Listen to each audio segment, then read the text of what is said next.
Okay, so let's have a look at the business process we are looking forward to automate.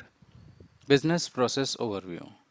There is this imaginary XYZ retail bank whose back office has got 35 members staff whose primary job is to respond to the loan agents and customers queries related to different kind of loans like home loans, educational loans, etc.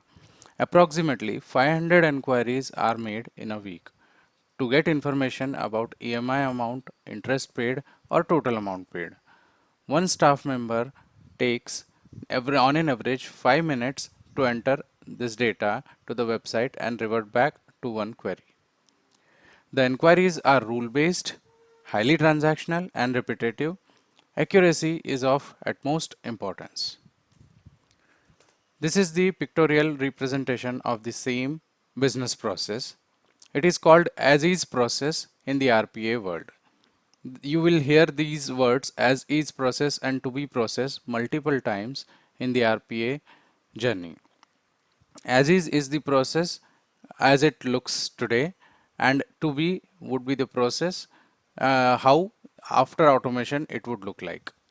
So as you can see in the picture, inquiries are being made using calls, SMS, emails. These all inquiries get recorded as transactions into an Excel. We'll call it input Excel for our convenience. Our staff members enter each transaction into the system, gets the output, records it into the output Excel and proceeds for the next transaction. This process is repeated as many number of times equal to the inquiries made. At the end, we have the output Excel. Let's quickly go to the website we are talking about, complete one transaction manually. This will help us understand the process better. Note down the steps I am following. I am opening the browser, entering the URL and trying to understand what kind of loan it is by reading the Excel. If it's car loan, I'll quickly click on car loan section, enter the loan amount, suppose it is 8 lakhs in this case, rate of interest,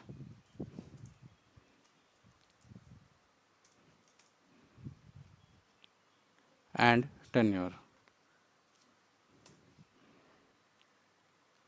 These are the values: loan EMI, total interest payable and total payment are the values we need to record and input in our output Excel. This is how our one transaction completes. Coming back to our slides. Next is pain points. Naturally, there are pain points in this process. What all pain points can you think of? Maintaining 35 member staff, handling 500 inquiries a week, and whatnot. I have documented a few of them for your reference. Let's have a look. The cost of transaction is really very high compared to the industry standards. Entire process is prone to human error. Call center needs to run 24/7. Organization wants to bring this cost down. And then there is a cost of hiring and training a new resource every now and then. In our next video, we will try to explore how RPA can come for our rescue. Thank you.